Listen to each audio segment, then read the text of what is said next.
You are about to meet one of the most creative artists I've ever met, and probably one of the most creative you've ever met. Cynthia Rosen, welcome to day number 266.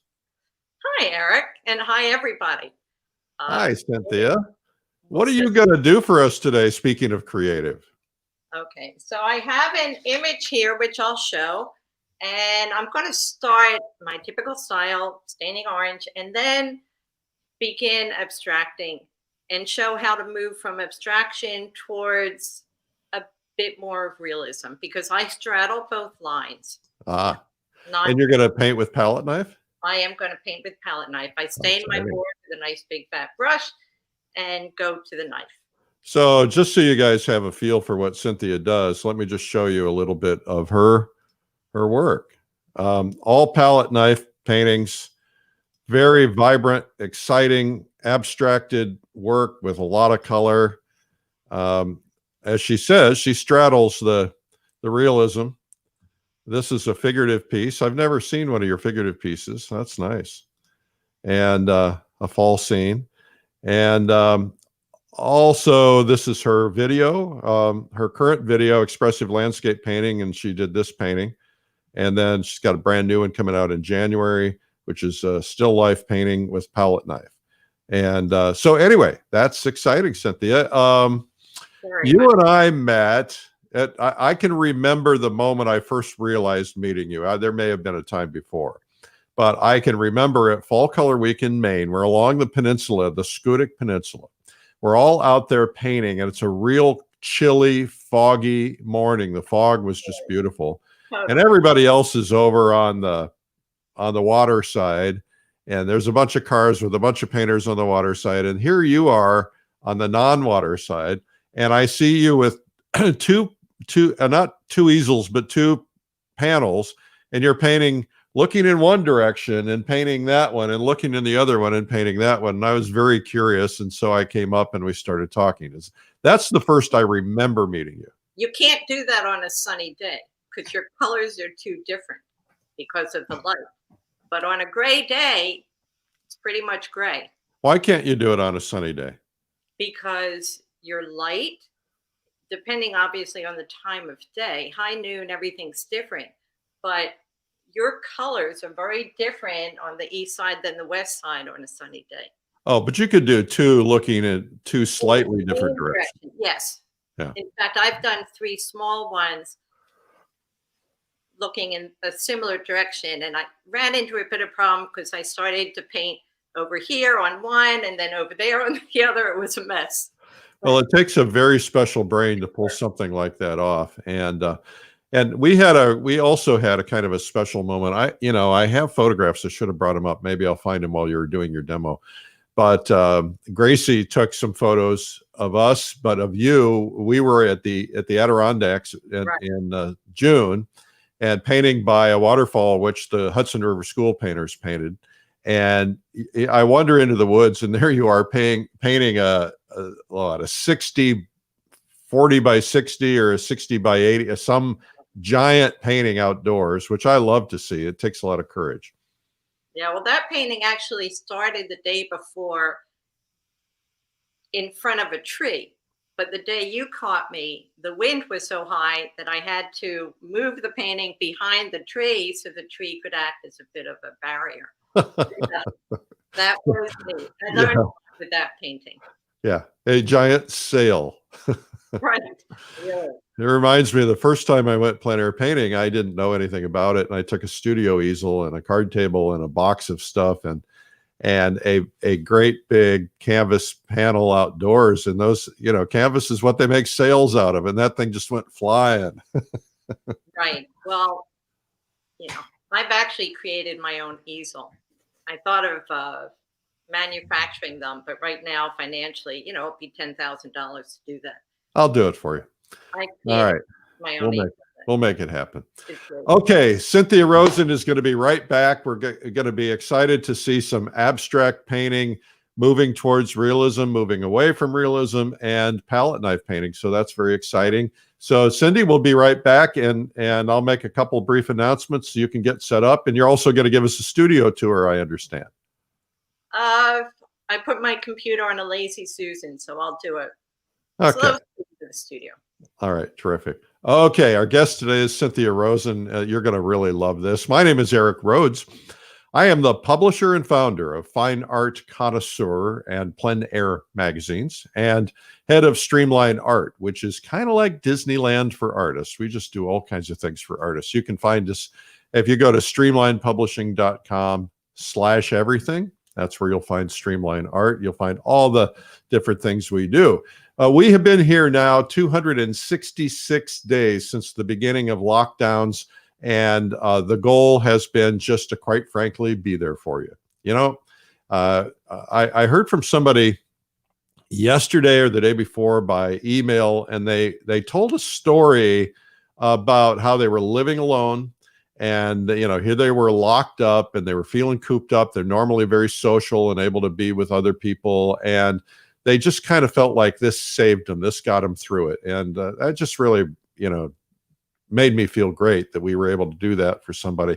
Love to hear your stories if you've been watching, or if you've just recently discovered. You know, what happens is every day new people hop on, because the minute you share it or the minute you make a comment, it might help other people discover it. And we're finding people around the world tuning in. You know, we've seen probably 30, 40, 50 countries every day.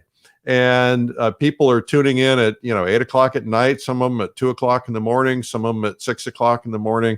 And so it's pretty cool to see that. So we have become this big, giant family of art people, and we're just kind of learning and growing together. And what I love about this is I'm an oil painter primarily.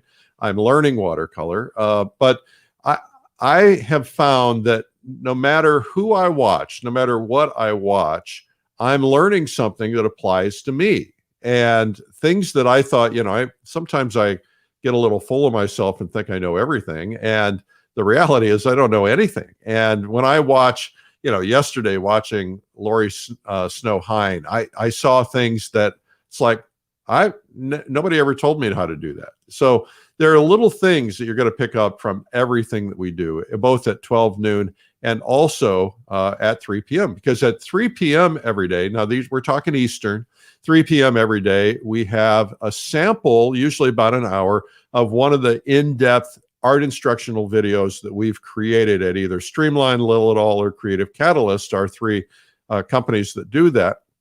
And today, we're going to have the great Randy Sexton on at 3 p.m. Doing his video, Brushstrokes with Energy and Movement. And of course, we offer discounts on these videos on the day we air these. We started doing this 266 days ago with COVID. You'll get a chance to see how he does this beautiful, loose, structured painting and the thought and science behind it. And you're going to have a great time watching that today. Now, we have some prizes every day. I've been giving away prizes. Yesterday, I announced that I'm going to be giving away a Nikolai Blokhin video. I was looking for a picture of that cover. I don't have one. But anyway, Nikolai Blokhin Master Portraits DVD, or streaming if you want it, is John Romaine from Connecticut. John Romaine, congratulations and thumbs up. And my wife's from Connecticut, so we go to Connecticut. We used to go to Connecticut all the time back when we were free, back before we were locked down. Anyway, John, congrats. You're going to get a lot out of that video. I went to Russia in March to film that, and this is pretty special stuff, rare air, to be honest. And even if it's not your style, you're going to find there are things in there that inform you. This is, you know, a Russian master who is an instructor at the best art school in the world, the Repin Institute, from the Royal Academy of Russia. So pretty cool. Today's prize is going to be a digital DVD, and it is called Portraits in Conversation. It's with Rose Franson. As you probably know, maybe you don't know, excuse me. Cheers. You know, you never see anybody do that on TV. I wonder how they do it. I probably don't talk as much as me. Anyway, Cynthia, anyway, Rose Franson's video is going to be here. And Rose is one of the finest portrait painters in America, one of the most creative and different approaches. And she she wanted to do something completely different. Rose is all about experimentation, and she wanted to do something where she translated historic flat images like Egyptian hieroglyphics into what would that person look like if if she created a portrait today. So she actually took flat images, found models that she felt like would feel like those flat images, and then painted both the flat image and the newer image. And she has such depth to her portraits and such form. It's absolutely incredible. And she's really, really creative, not tight at all, but yet her work looks tight. And so anyway, you're going to get a chance to win that.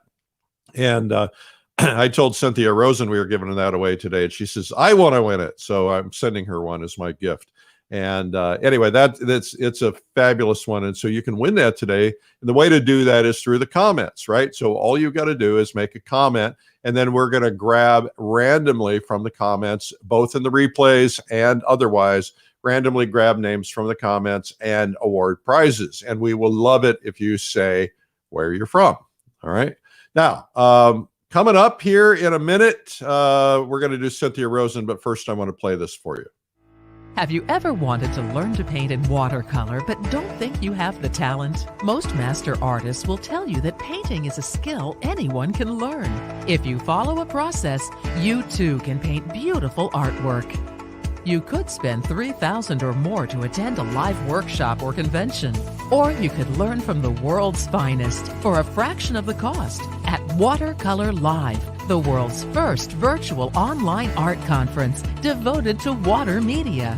3 days of world-class artists demonstrating in portraiture, landscapes, still life, the human figure, cityscapes, color mixing, and more. Get to know other artists and instructors personally through our breakout sessions, and we'll even paint and draw together at the end of each day in the safety of your own home. Make new friends in our breakout sessions. Paint with hundreds of others. Get private access to our exclusive members group to become part of our community, and learn to take your artwork to a higher level. Watercolor Live, 3 full days of watercolor instruction from the world's best. January 28th to 30th. And for people who want to learn painting from scratch, start with our Beginner's Day on January 27th. Soon you'll be painting faces, people, flowers, scenery, objects, and other subjects. You'll see your artwork improve faster as you learn from top artists and instructors from all over the world. Make history as part of the world's first watercolor art conference. Sign up today and join the world as we learn art together from these amazing artists.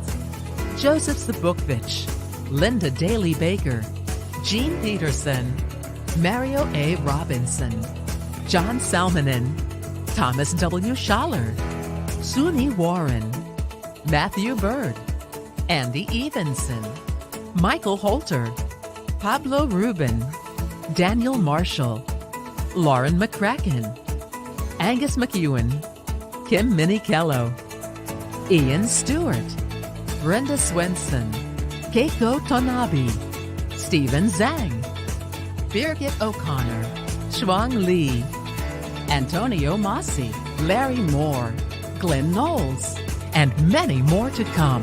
Why not use this time to learn a new skill so you can amaze your friends and family with your paintings? Watercolor Live, from the publishers of Plein Air Magazine and American Watercolor. Sign up by January 10th and save up to $500 off the retail price. I'm going. How about you? That'd be a great Christmas present, by the way. I already have it, so you don't need to get it for me. But thank you for offering. It's very kind. Okay, so I just wanted to show you something else. I meant to show this yesterday, but see if I can pull this off. I don't know if I'm pulling this off. It doesn't look like it. I seem to be having my share of problems with technology lately. But well, okay. Well, it doesn't look like let me try this. No, that's not going to work. You know, this is when I need my tech department. You know, I've got all these guys over there. Okay, so it's because I got a new computer. It's not letting me in because I haven't given it permission. So anyway, I lose, you lose. we'll get it for you tomorrow. Okay, coming up. Here we go. Cynthia Rosen. Cynthia. And I'm coming to Watercolor Live as well. That's my Are you really? I love watercolor. And now that, at least for plein air events, you can varnish it, you know, not for the Watercolor Society, but yes, now that you can varnish them, I'm going to Watercolor Live. That's interesting. So, but you're not known as a watercolorist. No, but I did give I mean, I'm not a watercolorist. But you're about to be. An image. Last night I gave a workshop. My demo was in pastel. And then I did a little quick palette knife one. No, the medium is just a tool. Yeah. You know, it's a language. It's the image is what you're after. So would you paint watercolor palette knife? For that, you might be the first in the world to do that. You could do it. No. It'd be really, really expensive. Very expensive. And if you want to go that dense, you might as well go acrylic or gouache. Yeah, okay. All right. Okay, so Cindy, I'm going to turn it over to you and let you take over. I want to make sure I don't cut into your time. Okay. So yes, when I saw Eric, he said, looks like your living room. Well, it is. So I've turned my house into a studio for all intents and purposes.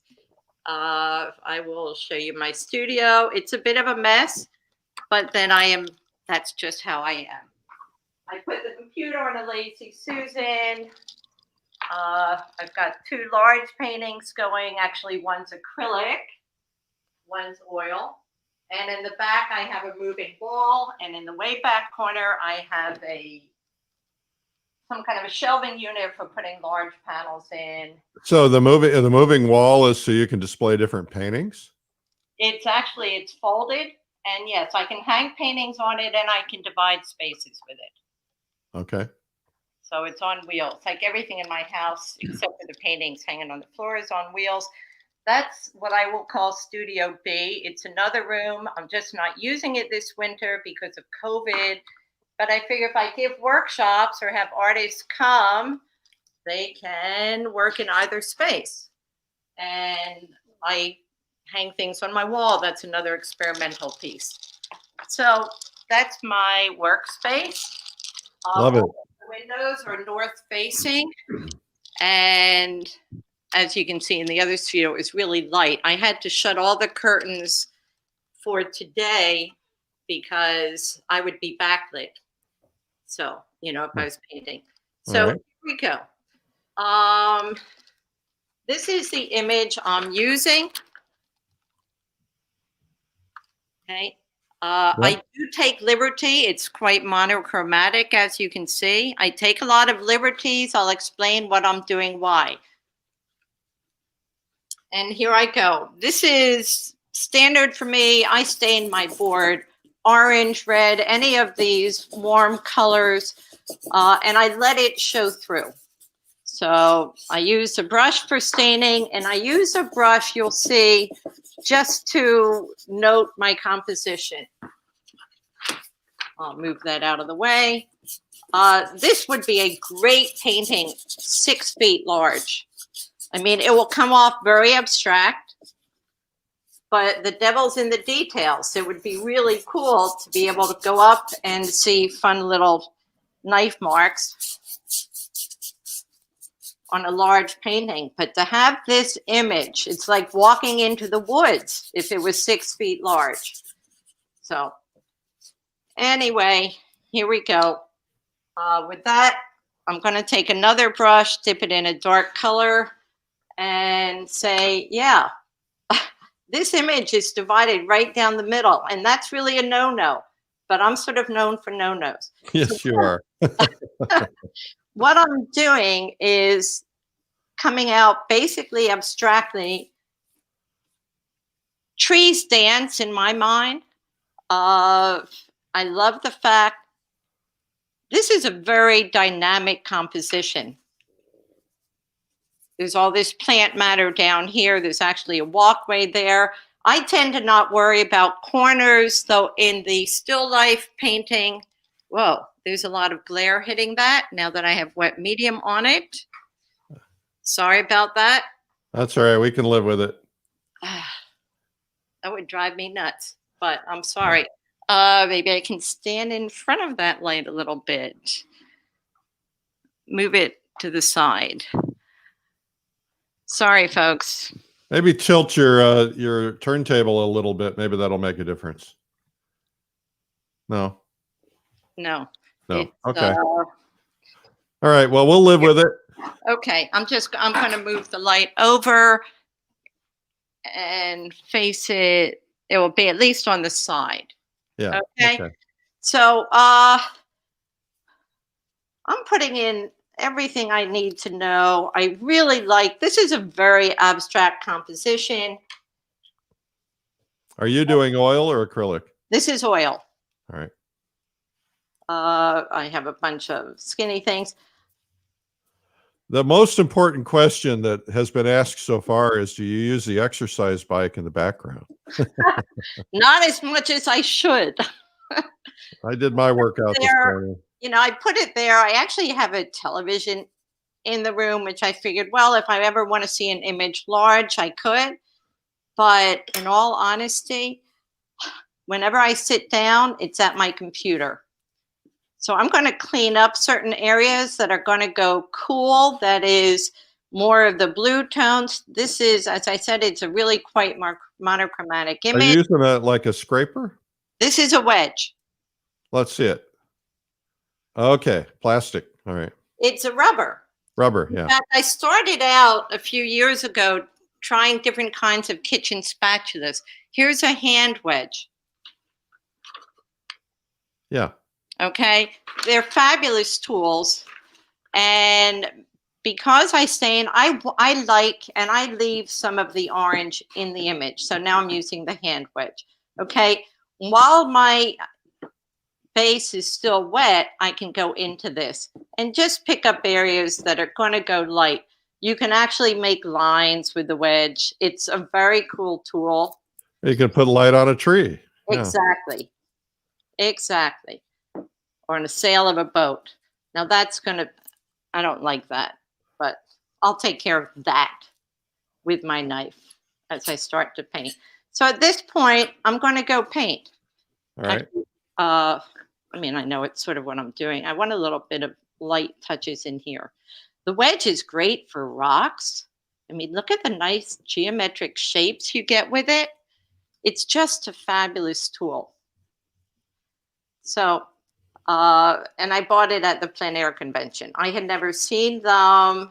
They're made by Princeton. Yeah, I had been using kitchen spatulas, finding ones that worked well. This beats it all. Oh, another thing, definitely made by Princeton. Another thing I might as well mention is these are, I should get paid for doing it, but they're called Great Art gloves. You can't see. They look dirty, but they're not. They've been in the wash. They're clean, but they really are great. They keep the paint off your hands. And in the winter, I mean, I live in Vermont, so it gets really cold outside. I've painted in 15 degrees damp Vermont winter weather, not dry, but cold. And I've used these with a layer or two of nitrile over them, and it really helped to keep my fingers warm. And they're just great. So Great Art gloves, I recommend them. All right. And talking about Rose Franson, while I'm throwing in a little bit of color here, I took myself, in fact, that portrait, that was on paper, an oil on paper. I took myself to Scottsdale Artist School because I was wintering in Scottsdale for a while. And she was giving a workshop there the next day. She came into Open Studio one night, and she is one of the most dynamic people I've ever met. Just amazing and very giving. I mean, I'd recommend anybody if they could take a workshop with her. If you like what she does, do it. She's pretty amazing. Yeah, she is amazing. You know, she doesn't keep any secrets. Back to this geometry here. I like my trees to dance. I liked Benton's work when I first saw it, and his figures dance, and it just sort of gives a message that things are alive. Okay, I want this angle in here. That's the geometry. That's where this piece becomes so abstract. I mean, how often do you have such a strong angle and then smack in the middle of your board, which is usually a no-no, or your canvas space? So let's smudge some of this around to give me more of a mid-tone in the background. I want this all mid-tone. So I'm just going to smear the paint around, mid-tone in here. I can bleed into this patch of snow. This is not necessarily the best-selling kind of painting. You know, it's not a pretty bucolic scene. But for me, you know, it's the geometry. And people who like, I guess, non-traditional art will get it. If I were doing this 6 feet large, I could just get amazing colors into it. And it's the colors that seem to have helped me survive as a painter. People like colors. So the first glance may be either colors or geometry, depending on the piece. And then you get to explore it more. So I'm going to add a little bit of cool in here. And because my background's still so wet, I used a Gamsol Galkyd mix. Because it's still so wet, the colors are going to blend. The problem I ran into with that large painting in the Adirondacks was palette knives does leave a lot of paint on the surface. And if you're using Gamblin products, which is what I use primarily, they dry quickly. You know, I go to plein air events and have pieces in a show, and my greatest fear is that somebody's going to lean up against one of these juicy wet paintings. Really, it's like I'm petrified about that. So I always try to hang the wettest, the most recent, up high, just to help protect people's clothes. I can't remember. Oh, I think it was Bath County. Actually, they had somebody helping move paintings. And she took one of my paintings and carrying it, brought it against her chest. And it was, no. Yeah. So, Right. but yeah, the problem I ran into in the Adirondack piece, so it was a fabulous learning piece, is that I had the wrong solvent with me. I came up late from another plein air event. So, didn't think about what I was going to be doing. You know, most events you can't do large pieces. I'm looking forward to Easton because I can do a large painting there. But yeah, I had the problem going back with fighting against dried paint. I should have taken solvent-free gel with me instead. Do you typically use that? I typically use the Gamsol Galkyd because I want the paintings to dry fast. If it's a painting that I know is going to take days, yeah, I will take the solvent-free gel. Okay. And actually, a friend from out west, when I was talking about painting in the cold, and not only did my palette knife break because it was just too cold for the knife, but you know, the paint freezes up. I want to get rid of this corner. She's the one who put me on to the solvent-free gel. She said, this is good for cold weather. And it's fabulous for cold weather. It does not freeze up on you. So I know right now it's just a whole lot of marks. My interest in mark painting, I guess, came out of the fact that I went to a college that was sort of geared towards New York. I was exposed to the color field painters and really liked the sense that you could move around a painting. This one's not going to be subtle enough for you to move around and dance around. This is really going to hold you tight because of so many lines in it. But, you know, the color field painters, I mean, you can sort of just dance right through them. You're getting lots of positive comments, Cynthia. Well, People watching from all over the world. Well, thank you. It's different. But, you know, when I give workshops, as I say to people, you know, you're painting the White House, it better look like the White House. So if any of my workshop attendees are here, sorry for repeating myself, but it's true. Well, you know, the reality is we retain about 20% of the workshops when we attend. So repetition is a beautiful thing. Oh, interesting. I didn't know that. Yeah, we actually are developing. I can't talk much about it because it's a big secret, but we have developed a entirely new learning system based on, we've been studying learning and how people learn, and we wanted something that would allow people to actually learn things more rapidly and we figured out how to do it. So we're getting ready to launch a new learning system with a completely new enterprise. So stay tuned for that. Interesting. Very interesting. I mean, I taught and sat on a school board for about a dozen years, actually 10 years, sorry. But back in the era where people were interested in gifted and talented, you know, I went and did some research on gifted and talented programs, you know, what children who have a great ability in one way or another, and what kind of modality you can present and help them use the best of their abilities.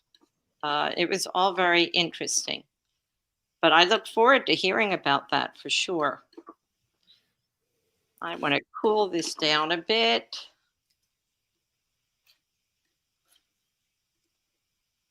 So because there's so much activity, I need to stabilize the image somehow, which means I need a horizontal line to come across at some point. Right. Horizontal lines create peace. Yes. And diagonal lines push your eye different places. Create energy, yeah. In fact, if I really wanted to use this for optimal energy, what I would have done is turn my canvas vertical, which would have been a more energetic direction for the viewer.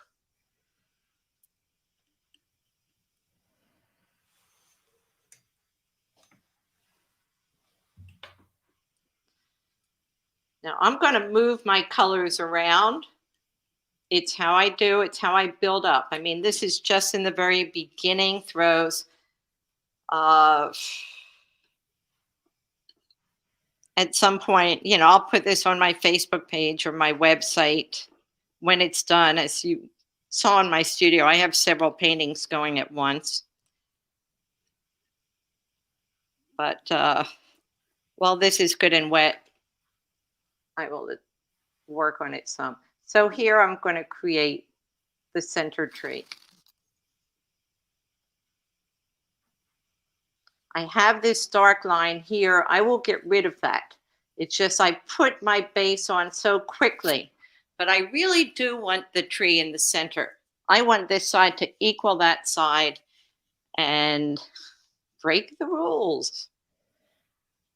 There are no rules when it comes to you. Correct.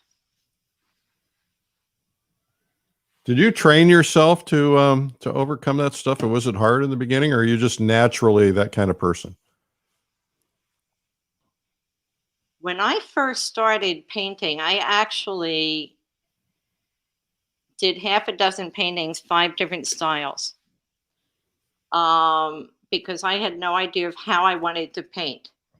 When I was young, you know, I didn't want to go to college. I mean, I did fine in school, but I didn't like school.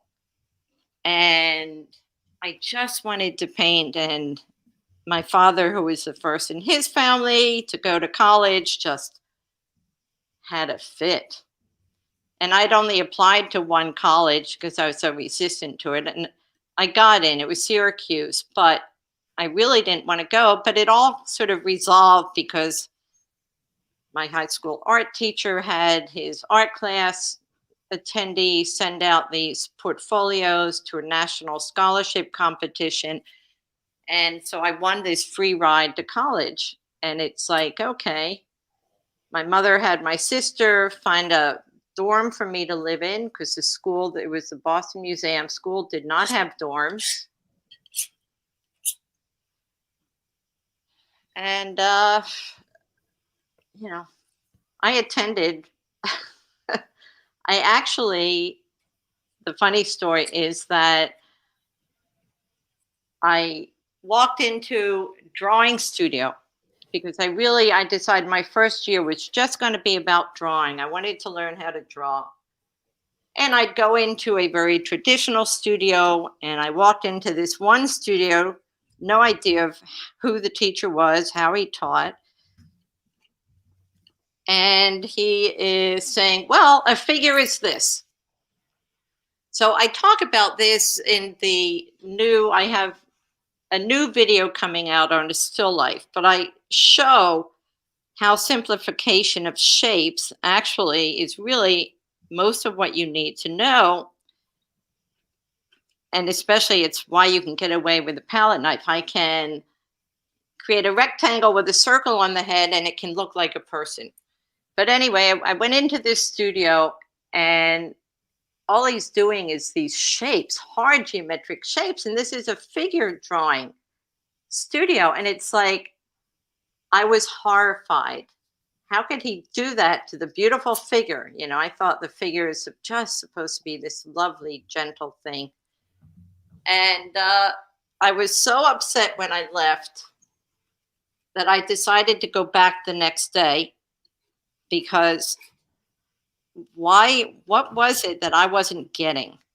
You know, I wanted to know what I wasn't understanding, figuring if he was teaching there, it's because he had something to offer. They wouldn't have hired this guy if he didn't know what he was doing. So it was interesting, and I learned, and in all honesty, he's the person who has the most impact on my art, because until that time, I was basically a photorealist, you know, not in the sense of the words that I painted from photos exactly like a photo, but, you know, my paintings and my drawings, actually my first year, I got offered a show at the beginning of my second year at this place called the Boston Athenaeum, a library. And it was just drawings. But if you went to the door, you would have no idea they weren't photos until you got up closer. So, yeah, I had this tendency to be super realistic. Whoops. And when I started to paint, but at this point, 7 to 8 years ago, let me move this out of the way.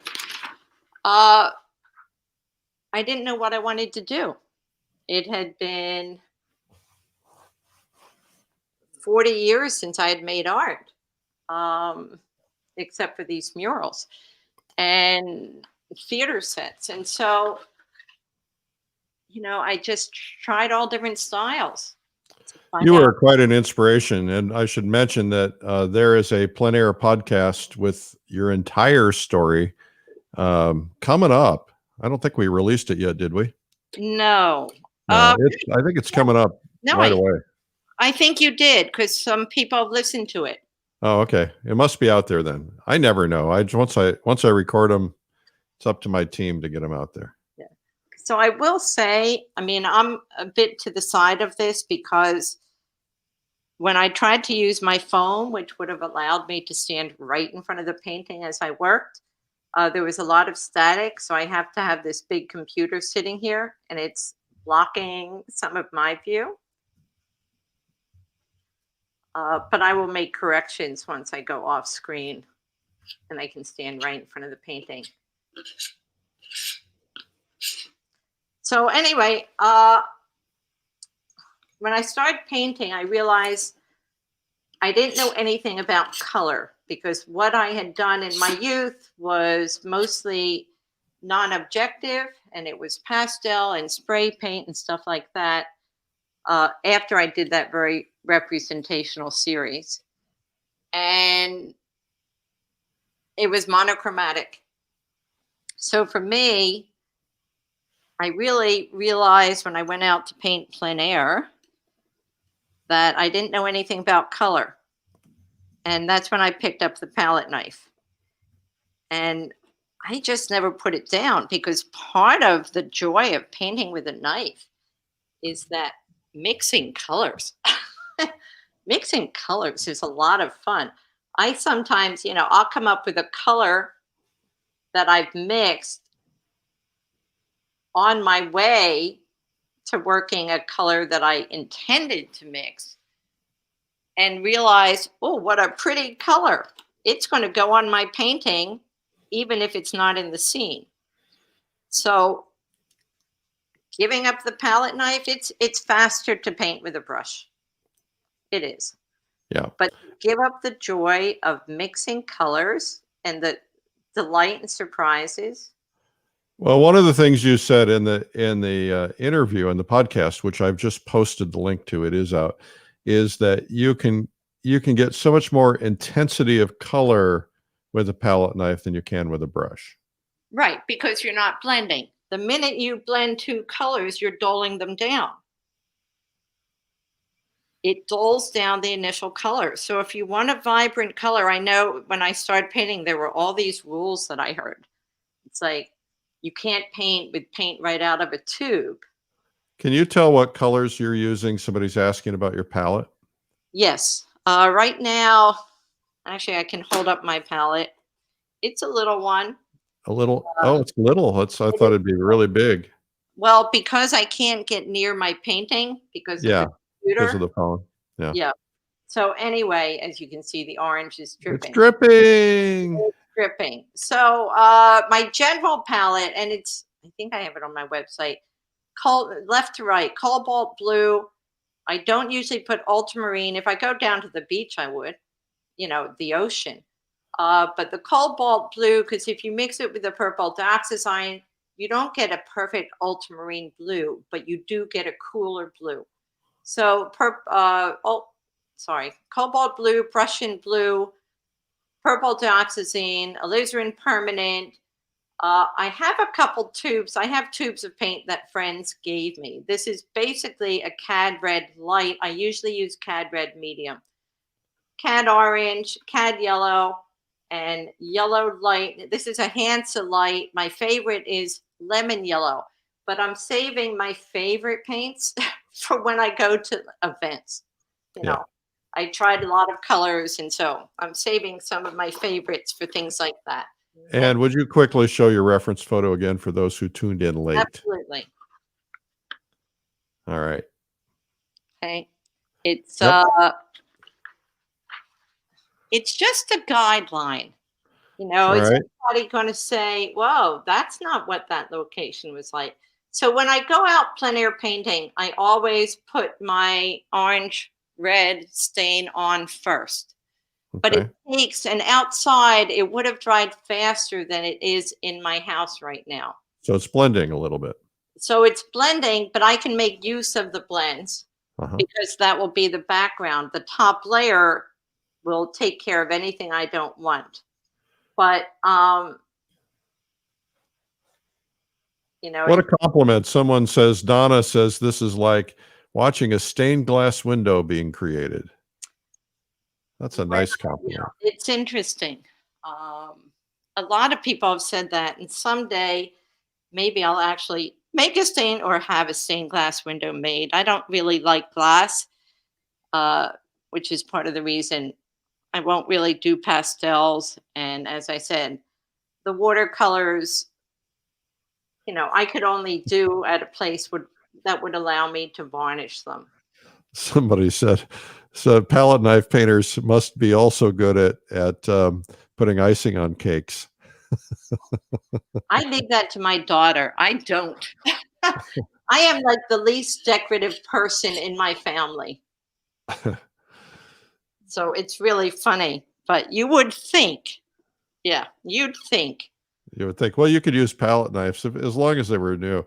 And I should mention you're about 10 minutes out from the end of this broadcast. Well, that means I'll really get to paint it on my own.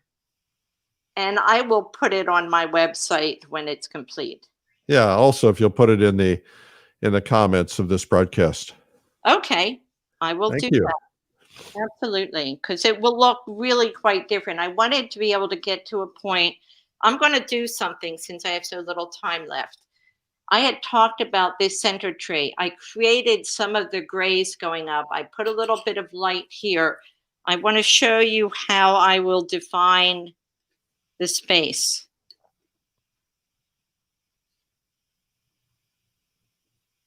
It's the issue of contrast, edges. That all of a sudden is going to create the tree having that dark edge. Now, in my painting, that's not dark. In the photo, I mean. So I'm just going to move that around.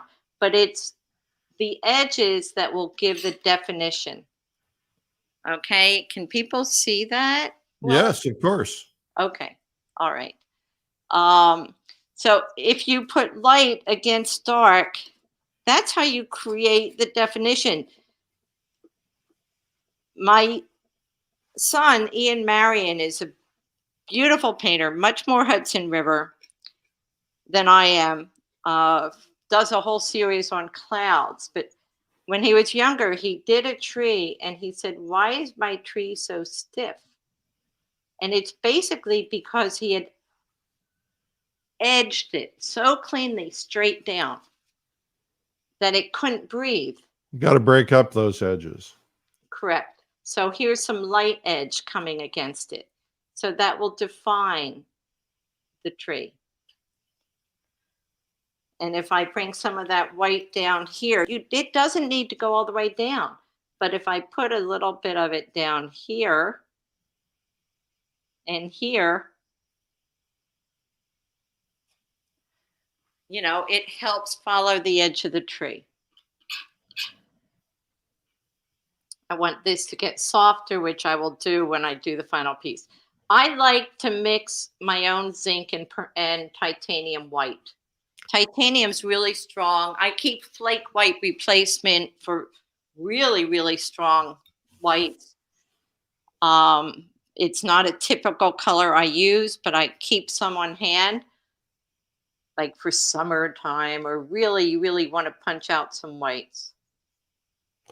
Hey, everybody, put in the comments where you're watching from. I'm curious if, because California is in lockdown, for instance, now, are more people at home. So put in the comments where you're watching from, like the state or where in the state. And also, where do you watch from? Do you watch from your home, your office, your bedroom, your, whatever? Just a little curious while you're watching Cynthia, just put that in there. That'd be great. We got higher than normal audiences today. Maybe it's just Cynthia. I'm just guessing it's Cynthia. Well, I did send out some invites. I don't think it's me. I think I just send out invites, but then ran out of time. So, but anyway, that would be the tree. And I will finish it all the way up. Regretfully, I don't really have any tree paintings in my studio to show you, because they're all in the galleries. Yeah, well, that's where they should be. And they actually shouldn't even be in the galleries. They should be in homes. No, my best one actually is in a home. All right. But anyway, I will post this. I will work on it this afternoon. I'm putting together this ebook, and God, the technology. I hate technology. I mean, it's wonderful. I can't say I hate it. I'm just inept at it. But anyway, Sure. I'm putting this ebook together, which will be a gift, to anybody who's sort of expressed interest about major elements of art. So Is that available on your website now? No, I have an image of like the front of it. But if people sign up onto the newsletter or something, when it is ready, I guarantee you it's not going to be ready till January, the way my ability to handle technology is going. Um, Okay. but yeah, if you sign up or just send me an email from my website that you want it, it will be a gift from me to people. It's been such a hard year, at least for January, if not February as well. All right. Terrific. Um, I've told people, I give these workshops through Lake Placid Center for the Arts, and I've told people there, but I probably have some people watching from that group as well. Okay. Terrific. Well, we're finding out. People are tuning in. We got Russia at home, New Zealand at home, Norway at home, another New Zealand, Hawaii, home in California, Arizona, Ohio. This is fun. Another Russia. Wow. Charlotte at home, Israel at home. Oh, this is fun. That's Yeah. very cool. Okay, Cynthia, you're gonna have to put the knife down and Okay. come back on camera. I'm gonna show you something I found. I went and found a couple of photos. Okay. So I went to the trouble of going through my photos while we were talking, so I missed a little tiny bit of your demo, but I found that moment. This is what I discovered in the woods that day. And there you are outside by the stream painting this giant painting. Here's a little closer one of you working on it. Yeah. That was a fun memory for me. And then, of course, in the bar at the Adirondack Publishers Invitational with John McDonald and it looks like Terrell Gable. She's always wearing her hat. Definitely Terrell. Yeah. Honestly, all of my friends, almost all, I mean, I've started a plein air group in Vermont now. In fact, I got an email from somebody yesterday who probably heard about it on your podcast. Oh, good. She emailed me and said, "Hey, I'm in Vermont. I'd love to, is your group closed?" Totally open. Anybody. Where in Vermont are you? Well, I'm in Southwest, but I've had people up further north. And I said, come the spring when we know the roads are clear, we'll schedule some places to meet in time to paint together. Because I'm really in the southwest part of the state. Charlie's an hour and a half away over in the eastern part. Charlie Hunter. Yeah. Okay. Well, I think everybody should start a group, and everybody in Vermont area should go with Cynthia Go Painting. That sounds like fun. We need groups in every state, every city. We're trying to figure out how to get that all organized. And so great. Well, you did the plein air Air Force, but I had trouble with the technology part of it at one point. I signed up, but just because of your retreat, I need to tell people who are watching, if you haven't been to Eric's retreats, I always talk about them to everybody. And I've told umpteen people to go. It's where I've met my best painting friends from all over the country. So, thank you. Me too. Me too. I mean, you and I met at Fall Color Week. You come to the Adirondacks. I've made some of my closest friends, and we've discovered a lot of really great painters because we're painting together every day. We bring our paintings in at night, and we kind of discovered you, Charlie Hunter. I told Lon to come up. He came up a year or two ago. Lon Bauer. Lon Bauer, yeah, that's right. Yeah. So we're doing stories on all these people and becoming friends. It's really terrific. It is great. Yeah. So thank you for this, and I will post this maybe tonight or tomorrow. Okay. Thank you again, Cynthia Rosen. Applause. Be sure to listen to the podcast. I posted a link in there, and also go to her website, cynthiarosen.com. And thank you, Cynthia. Appreciate you doing this. Thanks for being such a great friend. Thank you. All right. That's Cynthia Rosen. Visit her at cynthiarosen.com. Oh, man, that's so much fun.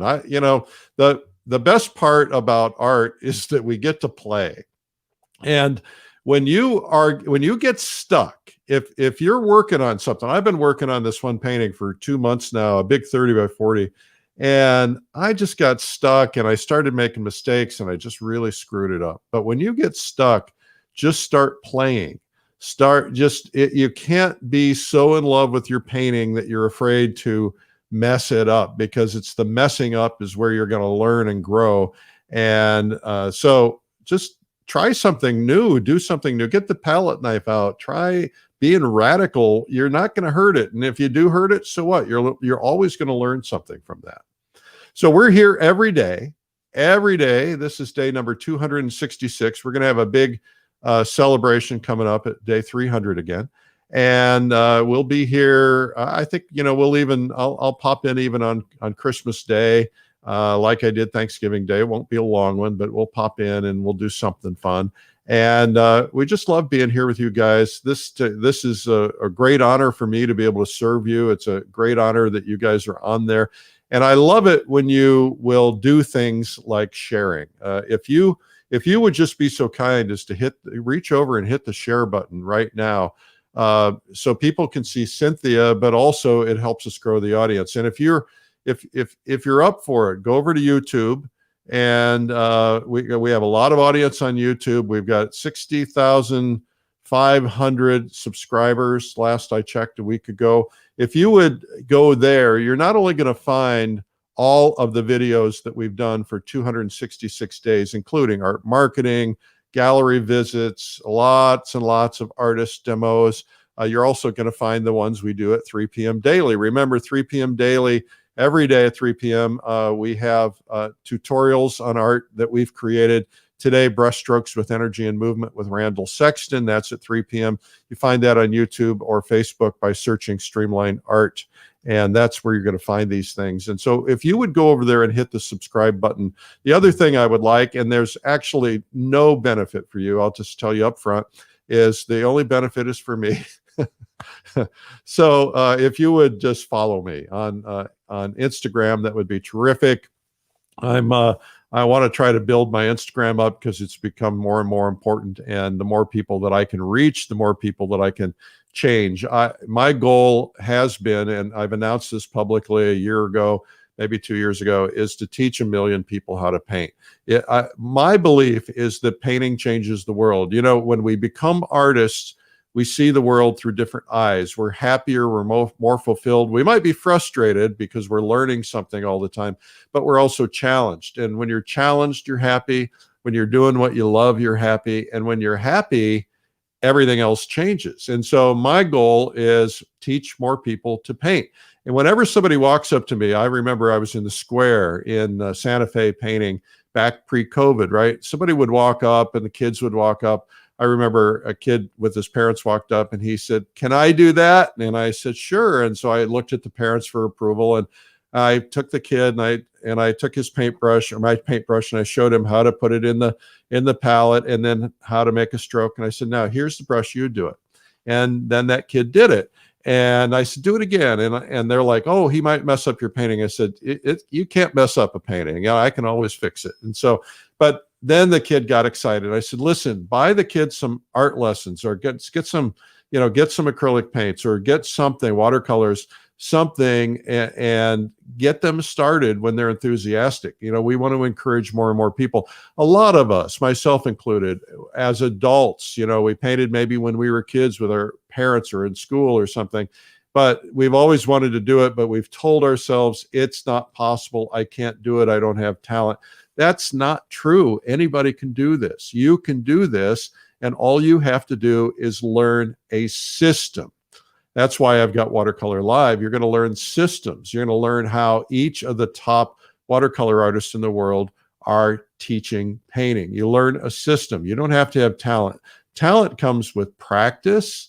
Talent comes from, constantly drawing, constantly painting, and that's where you're going to get it. And so if you're watching this and you're encouraged, go visit the websites of these artists and take their Zoom workshops, or if they have other workshops, or if they have videos, or we have videos. Do something.